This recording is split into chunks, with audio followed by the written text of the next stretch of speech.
de acest canal. Astăzi vă arăt un episod în care o să vedem care este mai bun brawlerul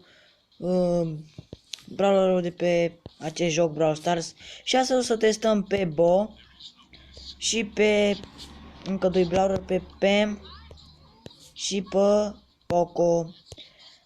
Cu ei o să probăm două din acestea, da, probe. Prima probă este care are mai mult HP, adică care pierde mai greu. O să vă arăt eu acum.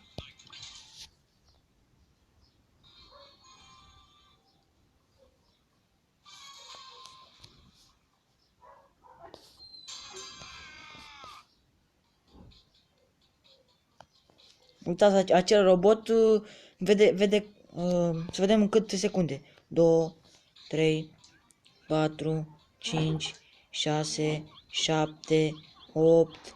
Deci în 8 secunde l-a bătut pe Bo. În 8 secunde. Și al doilea brawler, care am zis că mai e Colt, am zis sau? Da, Colt am zis.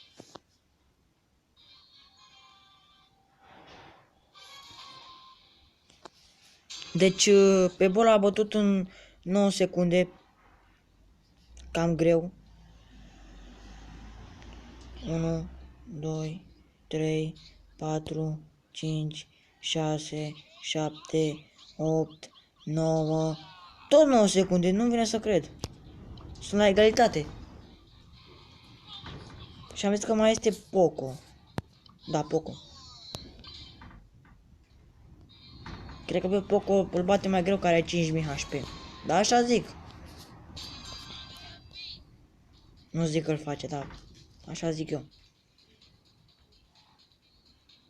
Una, 2, 3, 4, 5, 6, 7, 8, 9, 10, 11, 12, 12 secunde. Deci winnerul la proba aceasta este Poco. A doua probă este la care se încarcă ultra mai repede.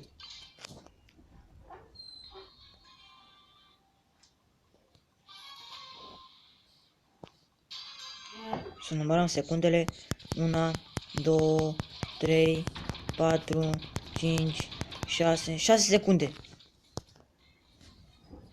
Deci să nu uitați, 6 secunde s-a încărcat. Ia Colt.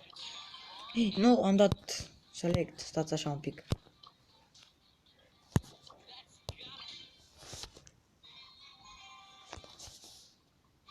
Deci în câte secunde s-a încărcat la Bo? În 11 secunde mi se pare? Da, 11 secunde.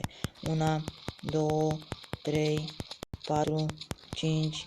În 5 secunde! Oh! Și acum Poco. Cred că Colt câștigă la win-ul acesta.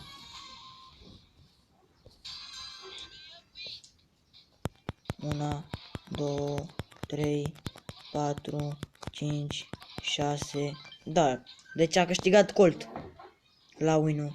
Deci winnerul scuzați-mă un pic, pentru proba aceasta este Colt.